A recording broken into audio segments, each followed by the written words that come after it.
his participation in the race, he found a disqualification mark on his competition card. When they originally told me at first, like going through my head is a very long list of words that would probably make a sailor blush. The ref had actually asked, did you accept something on the course? And I said, yes, I accepted a chapstick from my wife. Smith took the disqualification mark and didn't dispute it. According to the course guidelines, accepting anything during the race is considered against the rules. Just out of principle, I've always said I'll never argue with a ref's decision on a course. And so I chose not to argue with her and accepted it. I would say it was hard to accept. I believe who you are on the course is much more important than the results. It must be so disappointing to train so hard for something and get disqualified for something so small. Boxing champion Floyd Mayweather has been accused of stiffing a jewelry company for $1.4 million. According to Las Vegas Sun, Mayweather was giving the civil lawsuit Tuesday. The Jewelers Incorporated told the court that Mayweather was only paid $1 million of a necklace priced at $3 million. In September of 2016, the allegations suggested that Mayweather has not made a payment since May of this year. That is a breach of their agreement. Mayweather was listed by Forbes to being the highest paid athlete in 2015. He was listed at making almost $3 million annually. This is not the first lawsuit. In 2005, he was sued by another jeweler, claiming that he failed to pay $124,000 for more than 20 pieces of jewelry. This weekend, the Moapa River Reservation will illuminate the night. The Rise Lantern Festival will have personally decorated paper lanterns that will rise after dark. So bring your outdoor gear, water, and decorations for your lantern. There will be over 20 different food trucks, so don't forget to bring cash. Friday and Saturday, the gates will open at 3 p.m. with the lantern launch at 8 p.m. For any more information, go to risefestival.com. Have you ever been to the Rise Festival? No, I haven't, but it sounds really fun. Have you? Really I haven't either, but I've seen lots of pictures of it, and it's a really cool, it looks really cool. Really? Great picture opportunity there. Sounds good for the family and friends to go. Exactly, yeah. And I heard it has a really good meaning behind it, too. Like, some people write messages to, like, their deceased. Really? Yep. That's nice. To rise up, yeah. Such a Halloween vibe. I love it.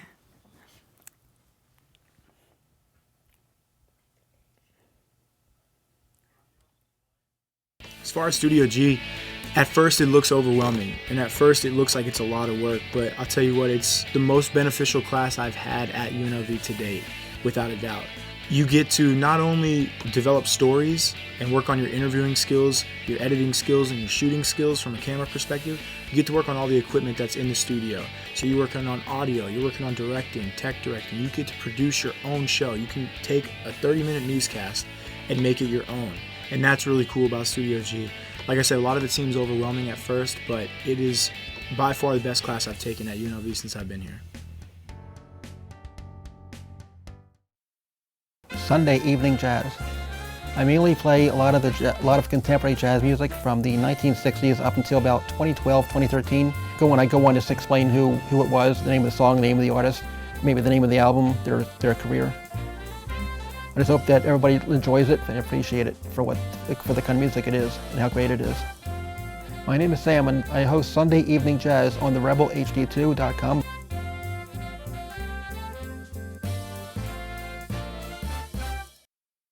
My name is Walter from Deep Thought. My name is Bruce Gill. I'm the host of La Alternativa. Perfect Music Radio with me, Lily. My name is Sam, and I host Sunday Evening Jazz. I am Rockin' Gemini. This is Jalen Young on More Than Music Mondays. And listen to us on the Rebel HD2.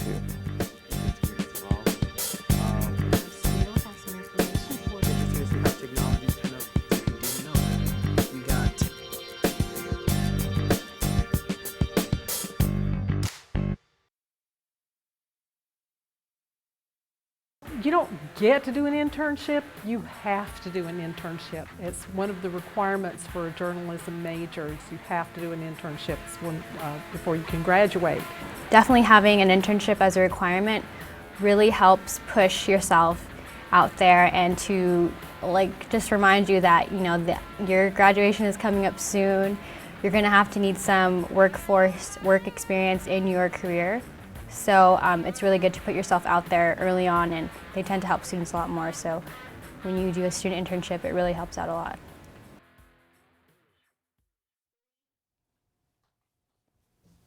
Welcome back to Studio G. I'm Mary Jane Belyeza for your weather report. And now if you look today, we have right now a temperature of 76, but our high is at 80, which means it's significantly getting a little bit nicer and cooler as the weather goes on into mid-October. Going to hit a little bit into the 50s, but it's not as bad as it was yesterday, am I right? Now for our 4-day forecast, we can see that everything is going into the 80s, a little bit into the 50s, getting a little bit cooler at night with a little winds going into coming in from the northwest. It's going to be a little bit cooler, so make sure you guys wear a jacket if you do plan going out. And now for our hurricane update on Hurricane Matthew. It's a Category 4. Now, looking into the map, we can see that it's moving really upstream into Florida. And now, with our update, we know that its devastating effects had hit specifically Haiti. And now the coast of the eye wall is showing the eye of the hurricane. And now moving into north, we know that it's going to impact it specifically tonight and continuing over into the weekend, which will we keep on track as well. Now, what does this mean for the hurricane and its effects? Well, we can face potential threats of rainfall as well as power outages, sustained winds going at 140 miles per hour. That's pretty strong. That means it's going to knock down some trees and as well as can knock out some power. We are going to continue to monitor all of that into the weekend and make sure you keep watching us as I'll have your weather updates. That wraps up your weather report. I'm Mary Jane Belyeza. Back to you guys in the studio. Now let's take a look at stories making headline across the country. We're going to come back from the southeastern coast. Hurricane Matthew is expected to hit Florida Thursday night, and residents have been ordered to evacuate. The center of the storm might not make landfall in Florida, but Florida will still be hit with strong winds and heavy rain. Hurricane Matthew has already killed 10 people in several Caribbean islands. Evacuation orders have also been issued for South Carolina and Georgia. Investigators have retrieved one of the 2 event records from the New Jersey Transit train that crashed into the Hoboken station last Thursday. The crash killed 1 woman and injured hundreds of others. The cause of the crash is still unknown, but with the recorder being retrieved, it could provide information on the train's speed, use of brakes, and throttle position, which will help investigators find the cause of the crash. On Tuesday, Google announced Pixel, the first Google phone that will exclusively carry Google branding. It comes with a built-in artificially intelligent assistant, 4K video, 4 GB of RAM, fingerprint sensor, and a 12-megapixel rear-facing camera. The 5-inch Pixel runs for $649, and the 5.5-inch Pixel XL runs for $769. Pre-sale for the phone started on Tuesday. Reality TV star Kim Kardashian was held at gunpoint and robbed early Monday morning in Paris. 5 assailants were dressed as cops and raided the apartment she was staying at. The robbers took millions of jewelry, including a ring worth over $4 million. No one was hurt during the incident, and Kim Kardashian West left France earlier that day. The mayor of Paris, Anne Hidalgo, is confident that police will find those responsible. She must be really shaken up about the incident. She returned to New York with a 15-car motorcade, possibly even more security than the president. For those of you keeping up with the presidential debates and not the Kardashians, Nathan Aslin spoke with UNLV's debate coach to see who did better. After the first debate, experts are weighing in on whom did the better job at the first presidential debate at Hofstra University in New York. There isn't as much to debate about from a policy standpoint because one of the candidates doesn't have a political record that involves policy recommendations or policies that he has backed. So that makes these debates a little bit more focused on character and or past business practices. Obviously, Clinton has policies that she's backed and can be held responsible for. Countless media outlets criticized Republican nominee Donald Trump for not being prepared enough for the first debate. Hillary Clinton did a great job. There were things that she could improve, and against a much more polished and prepared opponent, she might have fared worse, but this was a great performance by her overall, especially in comparison to Trump. Most scientific polls show that Democrat nominee Hillary Clinton had the stronger performance at the debate, while Republican nominee Donald Trump struggled to combat her. I think that Hillary Clinton did a pretty darn good job answering most of the questions, staying on topic. Donald Trump did a less good job answering those questions. He tended to evade some of the questions, and his answers were rambling in some cases. Thompson believes some of the criticism toward the moderator Lester Holt is unwarranted. You know, there's a lot of criticism of moderators, but they have a really hard job. I think Holt did a pretty darn good job. He seemed pretty neutral and balanced to me. There are some criticisms that I've heard that he spent a lot of time talking in the debate and that he quote-unquote fact-checked too often. I think that he had a fine line to walk, that he walked pretty well. It is clear that both candidates still have some work to do before the next two debates. For Studio G, I'm Nathan Asselin. You can watch the second debate this coming Sunday. After the break, we have a special interview with our Spanish segment. Oh, the station's great. You make friends, you gain skills, you learn how to do all this stuff with audio. It's a fantastic thing. I can grow with everyone and everybody supports me as well as I can support them.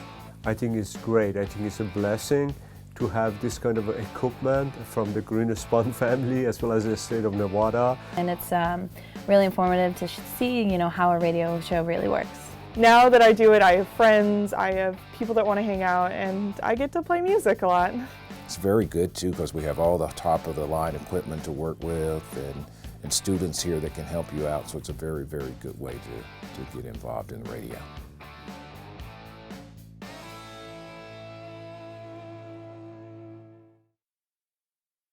The show's name is the Rebel and Revolt Show. Pretty good show about, just someone who will actually talk about UNLV the way an outsider might feel. We talk about current events, we talk about politics, try to take an offensive swing with it.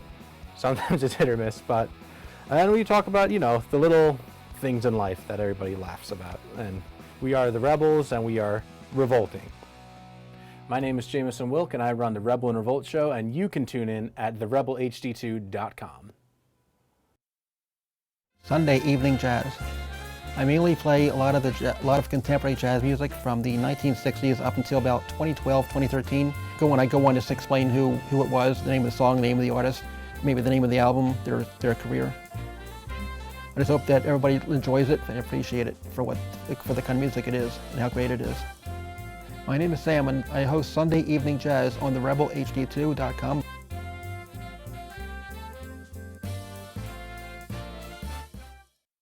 I really enjoy doing my show.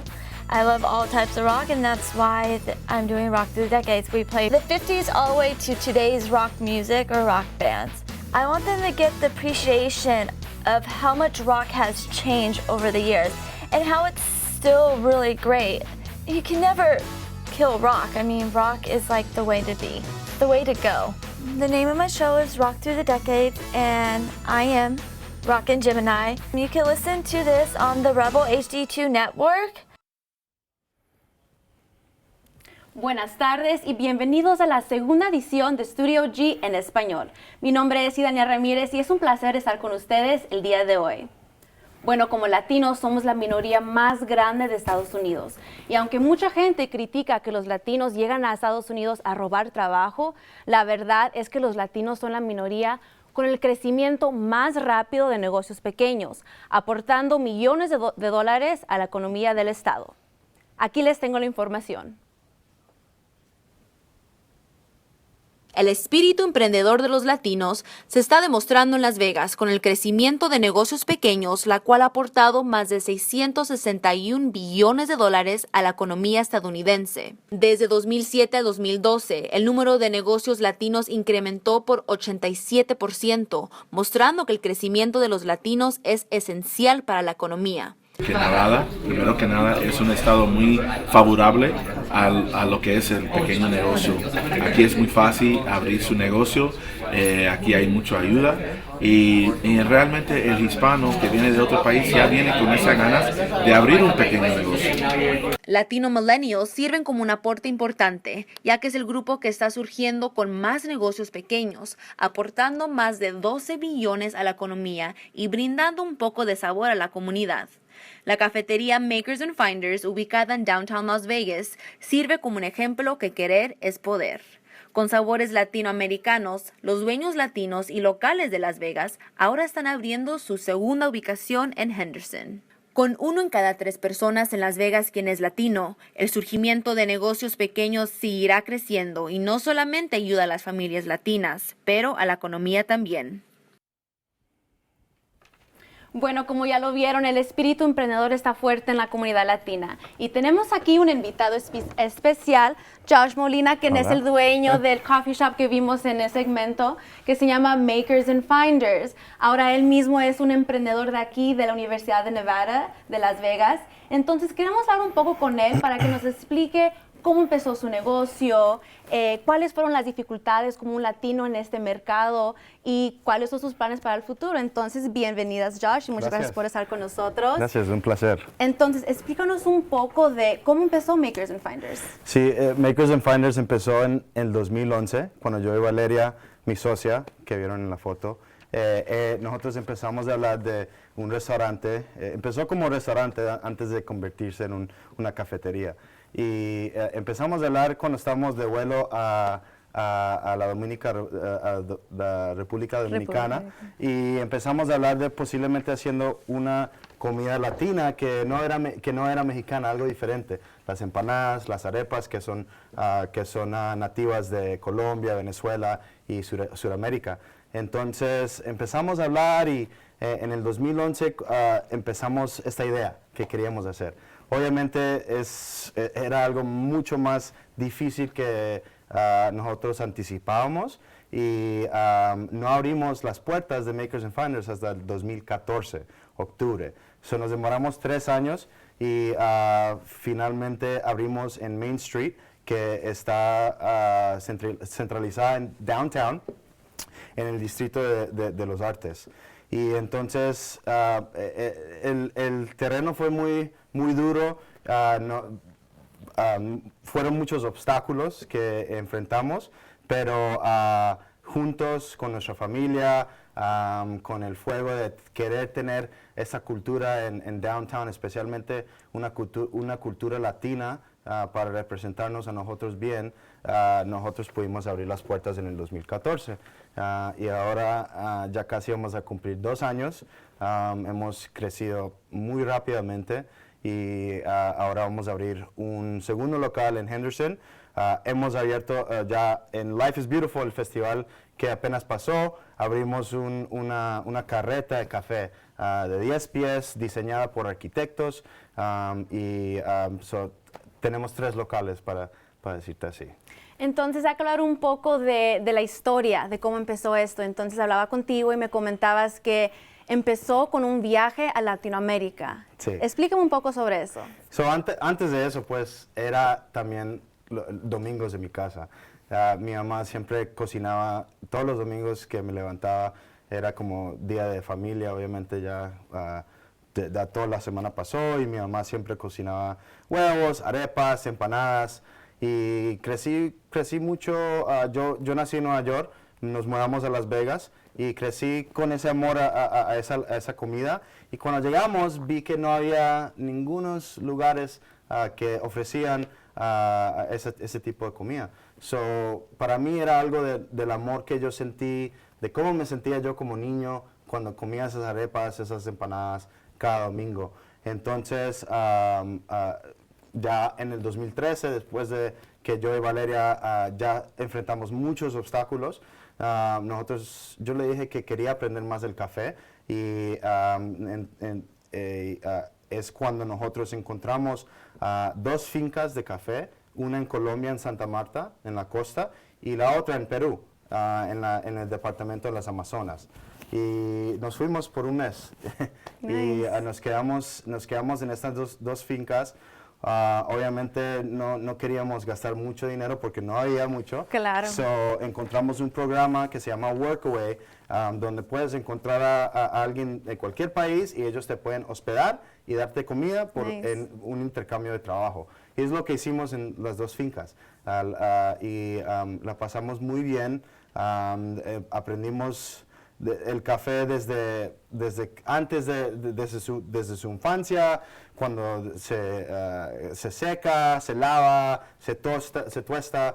Vimos todos los niveles del café y es cuando nosotros volvimos y reinvigorados y queríamos abrir ese restaurante después de ese. Entonces vamos a hablar de ser emprendedor. Hay una tendencia ahorita que estamos hablando de los millennials que están haciendo emprendedores y eres un gran ejemplo. Entonces queremos dar como un ejemplo para todos los latinos, específicamente aquí en UNLV, que quieren salir adelante, quieren ir a Latinoamérica y quieren hacer un negocio como lo hiciste. Entonces te quiero felicitar por tu triunfo y por ser un ejemplo para la comunidad latina y especialmente por traer esa cultura latina aquí en Las Vegas, que sé que le falta un poquito de sabor, pero como ya vieron, entonces querer es poder y querer hacer un negocio como el que hizo Josh puede ser posible. Ahora también demuestra que la comunidad latina está trayendo mucho negocio y mucho dinero a este país. Bueno, al regresar vamos a ir a las noticias internacionales y regresamos después de esta pausa. Our Metropolis is a 30-minute show that airs every Tuesday evening at 91.5. You're going to hear Dr. Gary Larson along with our regular contributors talking about what matters to our community. And not only what matters, but why does it matter? We look at our community as a whole, but we also pay special attention to what's happening here at UNLV because that's our home as well. So looking at our Metropolis through the lens of a radio show really gives us the unique perspective to tell a story through words and through people, and I think it makes for a great program.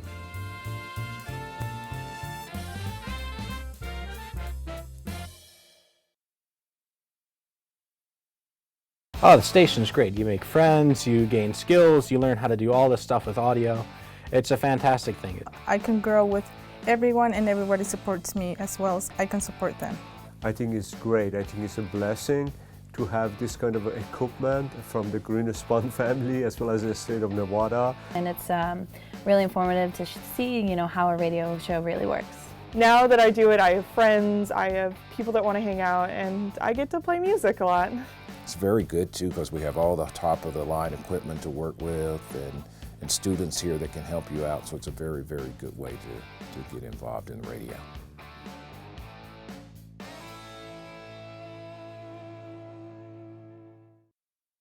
It's your boy Miles Lowe. It's your girl Scribe Cash. My name's Fabian Stefan, Perpetual Player One. And I'm your host, Brandy the Prince Madison. My name is Haley Rogers. From the Miles Lowe Midweek Show. The Scribe Cash radio show. You can listen to Pixel Jam. Press start to play. And this is the takeover. Rock on Rebel. On KUNV HD2. From the RebelHD2.com.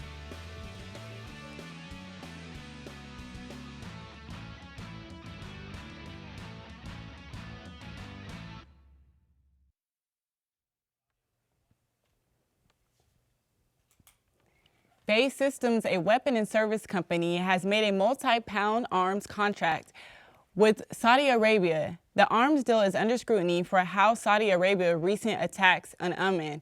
The company has assured that this transaction is following the international laws.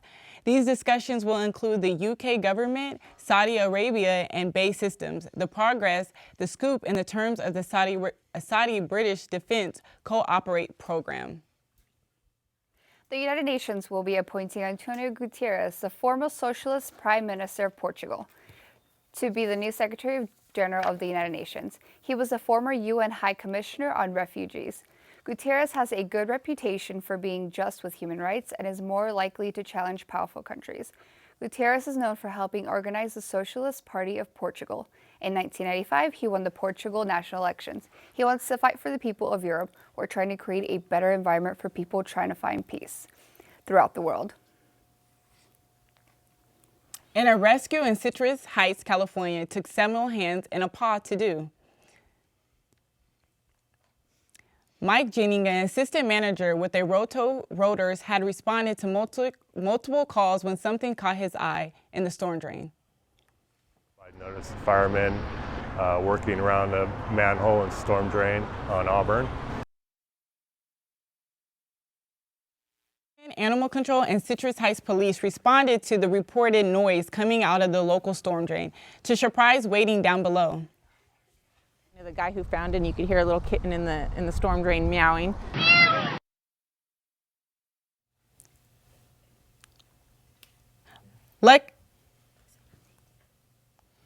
Luckily for the rescue, Team Mike Jennings was nearby with the right equipment. camera up there and moving it around and whatnot, the cat just came out. Yeah! It's just somebody willing to stop and say, hey, how can I help? I've got this tool. Provided the opportunity to get this kitten out pretty quickly. And then again, the best ending ever is that as an officer adopting this little cat. Are you going to be able to see that? The kitten was named Stormy after the ordeal. That's such a cute name. It really is. Before we go, we'd like to congratulate our very own Rio Lock and Lolly for her new position at the Review Journal. Thank you for tuning in. We'll see you next week for another episode of Studio G.